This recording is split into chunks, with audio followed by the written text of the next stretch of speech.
people don't understand the reason why you need to go to school and get licensed, and we should keep people going to school, get licensed, is the hygiene and sanitation, the diseases, and understanding the scalp, and understanding like why it's essential that you help the people that sit down in your chair, know what's going on with their hair. And if you don't know, because we aren't doctors, but we're a line of them, to say, hey, go see your dermatologist, hey, go see your doctor, because I'm noticing this.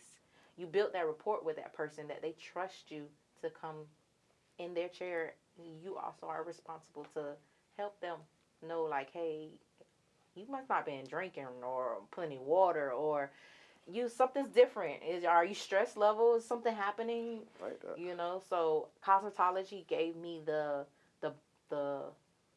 big picture of it all. Yo, this is Juwan, and this is CYON. And this is an outlet for entrepreneurs to tell your story, to get in the know, to relieve your stress, to create your own narrative.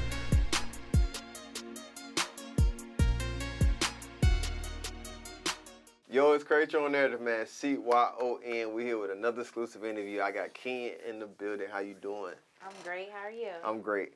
I'm going to make sure she say this name first, because I don't want to butcher it. Okay. All right. There we go. Hey, so I'm Kenya Allure, also known as Julissa Kenya Allure. My business name is Allure Tonsorial. Now I'm finna say it with her. Allure Tonsorial. There we go. We in the building, man. For everything I know about Kenya is a local barber. She does braids, loctician, correct? Yeah. And she also does her own things on the side. Tell the people a little bit about yourself, everything that you want them to know. Okay. So I'm a barber stylist. I've been licensed in the game for 3 years. Okay. I specifically care for men's care, grooming. Basically letting you guys know that you guys are deserving to be pampered. I appreciate that. Yeah, so that means that I go from not just a simply braids, simply just locks, retwists, and a haircut, but also your facials, your manis, and your pedi. A nice soothing massage that comes along with that. Just showing you that we appreciate it, and why not show you in that manner that your hygiene is great and you can do that. I love that. So if anybody coming for an experience, what can they expect that makes you stick out from anybody else? Not even in a bad way, but just make you special. Well, I'm a woman first. You don't find too many women that are cutting hair. Then what makes me also stand out is that I cater. I'm here to make sure that you're comfortable, that you feel safe, relaxed, and that you know that you're coming out with a efficient service. Like, it's going to be not only comfortable, relaxing, but it's going to be done right. I like that. Yeah. And since we talking about a male-dominant field when you come out to haircuts, how was that the first person you cut? Do you remember who that was? My first person I cut was a homeless person. I like that. And it was kind of nerve-wracking for both of us, I guess. Okay. But it was calming. He allowed me to cut him. He was grateful because everyone that I tried to come through that was like my peers or family was like, oh, when you get good, holla at me. Yeah, holla at me. So he gave me a chance. So I appreciated him, and it was move taking. It kept me going.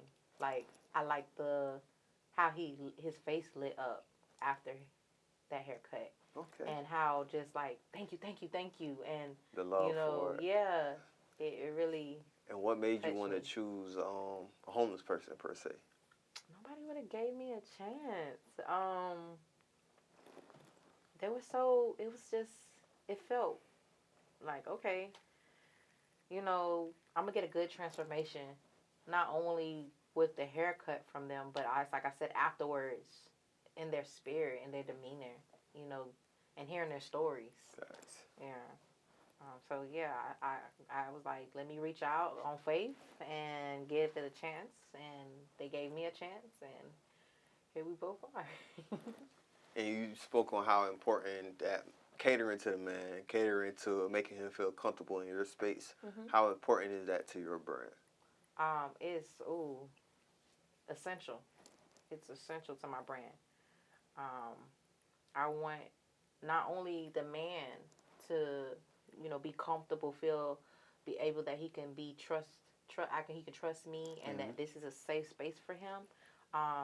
That his family, his loved ones that send me to me, from his wife, girlfriend, his aunt, or whoever, they feel comfortable to bring him to this space to be with me. I like that. Yeah. And what shop are you located at right now? So just in case anybody want to book. I'm located off of Australian and 45th. It's 1233 45th Street. And the suite is A as in Apple, number 1. Number 1? Yeah. And what do you see for yourself and for your brand in the next 5 years, if you wanted to call it? 5 years from now, if I'm not still in a suite at the barbershop, I see myself going mobile.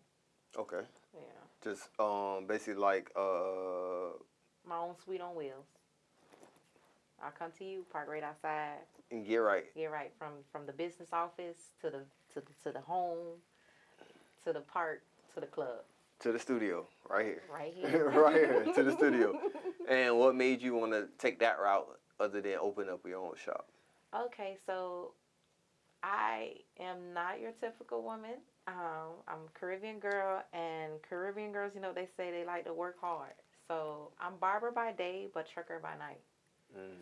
So I was like, okay, I'm going to get into the trucking business, and then I'm going to go to the truck stops, and I'm going to cut those truckers' heads. That's smart. I give you that. That's smart. That's a wave. That's a wave. That's where it came from for me, why I wanted to go mobile with it. And not even go off topic. You just spoke on trucker. I didn't even know that until you just said it. Yes. How'd that experience been for you being a woman trucker?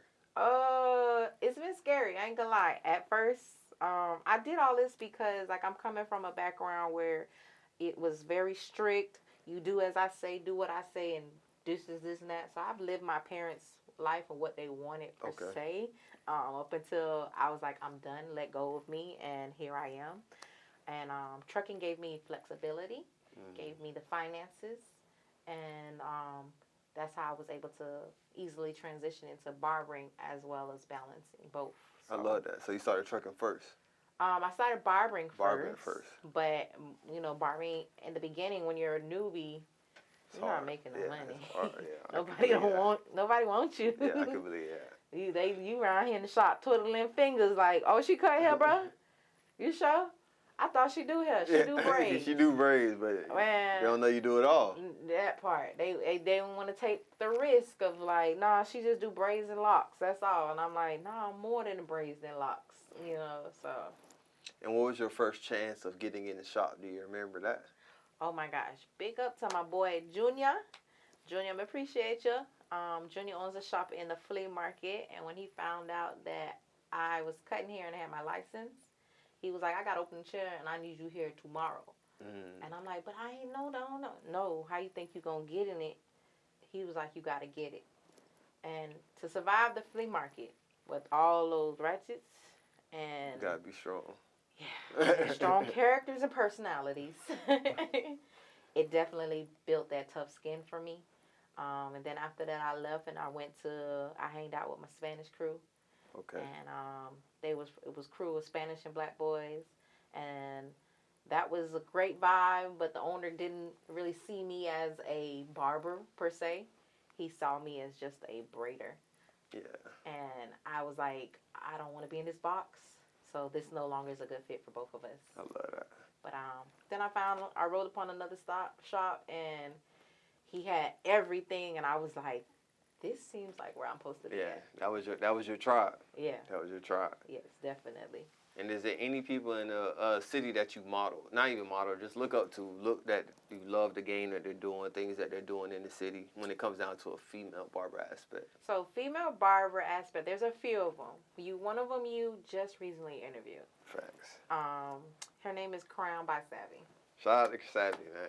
Savvy, you my girl. Appreciate She you. doing her thing, man. I really appreciate her, though. Yes, I met Savvy. I ran across her. Oh, big up to Buddha. Because Buddha told me about her years ago when I first started barbering. But I never really looked into her until she offered a class and I put 2 and 2 together. I was like, this the girl. Yeah, okay. That's how it go, though. That's how it go. And I basically took her class and I pulled her to the side and like, listen, I'm going to be locked in with you because not only am I here for this, but I really want to build a relationship with you and know the inside of the game as a female. And a feminine boss lady, like she is doing her thing. She doing her thing. She won the award. She won the award for Barber of the Year. Yes. She won the award for Barber of the Year at the 4th annual CYON Gala. She did. She definitely did. She was. I remember when I first hit that, she like, you sure? Like, everybody voted for me. I'm like, yes. Like, I didn't know about her before then. And then, like I said, like, I have been to her. My son's been to her. He loves her. He want to get his hair cut from her. I love the job that she do. So shout out to Savvy. Shout out to you. We love you. We appreciate everything you're doing. I just wish you blessings on your journey. Nothing but big up yourself. Big up blessings. Claimed it for you, baby. Any adversity that you had to face that you can call out, let the people know? I think so. In the beauty industry, it's a multi-billionaire. It's plenty of room for everyone to make money out here. Plenty of room. I tell everybody and anybody that. Because everyone's different. I may go to you for this aspect. I may go to you for that way. And I may not want you anymore because I felt different. But everyone has their own different personality and experience. Facts. And I feel like I've encountered a little bit of people want to compete or look down on you or just make you feel uncomfortable for moving against the grain. But I know that's what it comes when you're not following the path that everyone else is and you're doing your best to stay in your own lane. Facts. So. And staying in your own lane isn't easy. Nah, it's a little lonely. It can be a little anxiety, sometimes depression. But stick to it and have faith. And create your own narrative. Yep, that part. I am the narrative of this story of it. And I love that about yourself. I just can't believe, like, it's hard to be like, I'm gonna let a woman cut my hair. Oh. I'm gonna be honest. When I first let Savvy cut my hair, I'm like, all right, I'm finna rock out.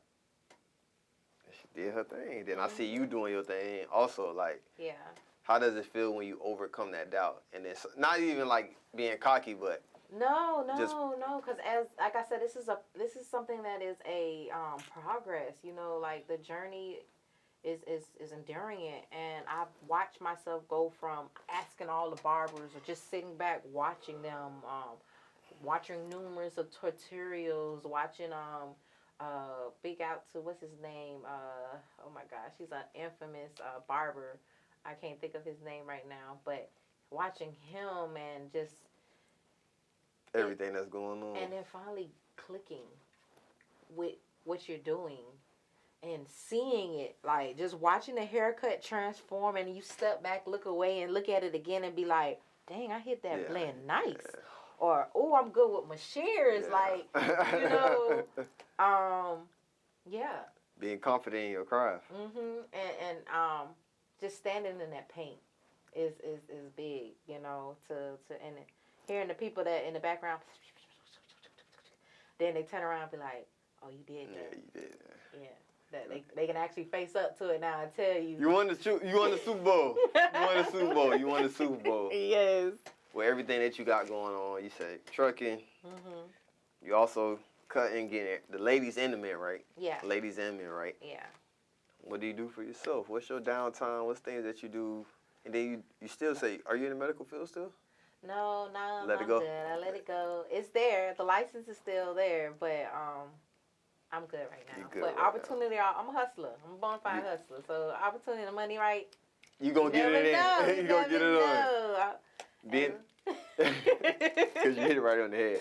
Just being a woman of all those hats. Just what do you do for yourself to kick back? So for enjoy yourself. To kick back myself, I really enjoy being a mom. My son and I, we're like always everywhere. Everybody sees me, you see Prince. Then secondly, just I enjoy working out. I enjoy being outdoors. I enjoy dancing. I love Caribbean music. I love relaxation now. Like Kicking back. give me massage my feet, rub my shoulders. You're working hard. You're working hard enough. Like you know, I needed a breeze too. Yeah. You know, I'm giving all this love and energy to everyone. Yeah, I gotta bring it back. I gotta claim all my energy back to me too. Ain't nothing wrong with that. Yeah. So. Getting your me time. That part. Getting your me time. Let the people know where to follow you at again. All right. They know. So you can follow me on all social medias, TikTok, Facebook, Instagram, at Allure Tonsorial. That's ALLURETONSORIAL. Oh, you can follow me at Kenya Allure. That's me too. There you go. Any questions you got for myself? You got one question you can ask me or Nigel. Either or.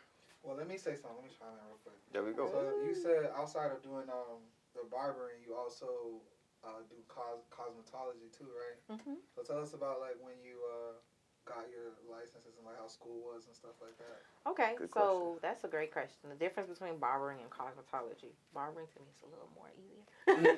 It's a little more easier. I'm not gonna lie to y'all. I was a homegirl put me in the college cosmetology and was like, "You need to go to school. It's longer. It's more money. It's very intense." I seen an opportunity. Barber was cheaper, a little less, and I went that way.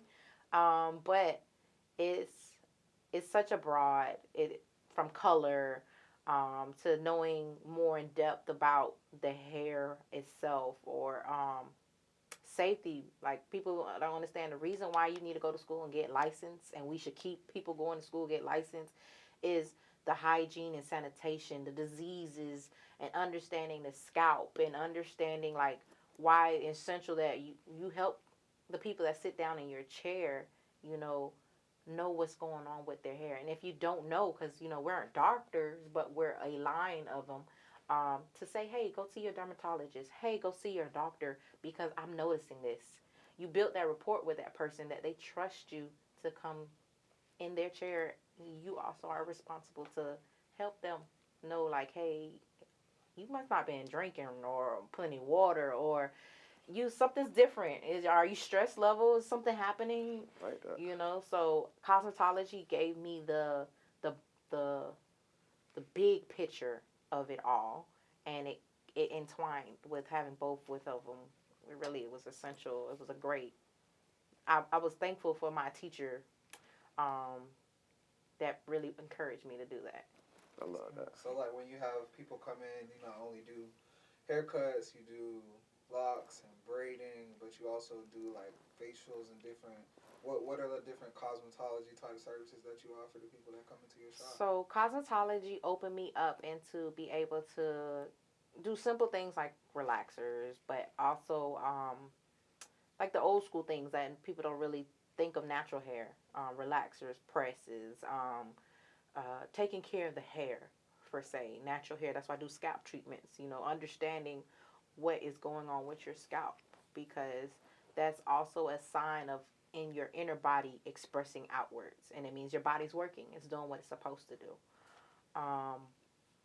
Coloring, a lot of chemicals, going in depth on sanitation, different diseases, and bacterial, fungal stuff. I was able to do facials. I was able to do back facials. Like I said, manis and pedis, and then going into that and learning the different things about your nails and the different things about your feet. All around self-care for me. So that's why I like it. Yeah. 50 operations in one. Yes, I love 50 it. operations in one. They want to be like, a jack of all trades, but baby, I'm sorry, I am the jack of all trades. I'm Jackie. I give you that. And I'm mastering all of them. I give you that. I definitely give you that. That's amazing. Anything else? No. I salute to you. Appreciate for you. doing your thing. Like I Appreciate said, our virtual relationship has blossomed, and I've watched you progress over time. And we locked in. Same. Yes. Likewise for sure. I remember you was telling me earlier about Father's Day is coming up and stuff like that. Did you have anything planned, anything special going on for Father's Day? I do, you guys. Like I said, I do cater men and women, but I am a prominently cater to men. but I do women as well. And like I said, my business is all about saying that you are deserving to be pampered. And so I have Father's Day is officially 28 days from now, June 15th. So big up to all my father figures, the ones that stepped up, the one that's in line, the uncles. All you guys matter. So I have 2 special events coming up that are going to cater to pampering Papa for the father that is going through either rehab or a felon and is trying to get back into the community, a homeless person. And I'm doing basically a barber spa with them with breakfast, and that will be on June 11th from 7 a.m. From 8 a.m. to 10 a.m. And the location is to be announced. And then I'm going to do a dinner as well, basically pampering your papa with a dinner and barber spa. And that's going to be on June, 14th, 7 to 9. And dates of location will be announced later. And we gonna let y'all know. As soon as she let us know, we gonna let y'all know. So y'all make sure y'all tap in. Yes, find and your it's not papa. gonna be just me. It's gonna be plenty of local barber stylists and estheticians. That's gonna be there. It's gonna be a great community event. We're giving back to dads. Like I said, you deserve to be pampered as well. I love that, man. So, Naja, I appreciate you for the great questions, because that was some great questions. You had great answers. Big up to Nigel. Big up to Nigel, man. Nigel's the man behind the scenes. He act like his ass ain't want to get on camera for a minute, but we ain't gonna talk about that. We ain't gonna talk about that. I gotta get the Tonsorial special first before I hop on camera. It's all right. Yes, he gonna get the facial and the bald head facial and the beard and I got you, right? I got the whole. He got till next week. Okay. He got till next week. That's all we giving him. No problem. I got you. But it's great showing there, man. CYON. We here with Kenya. Peace And we out. Later. TR.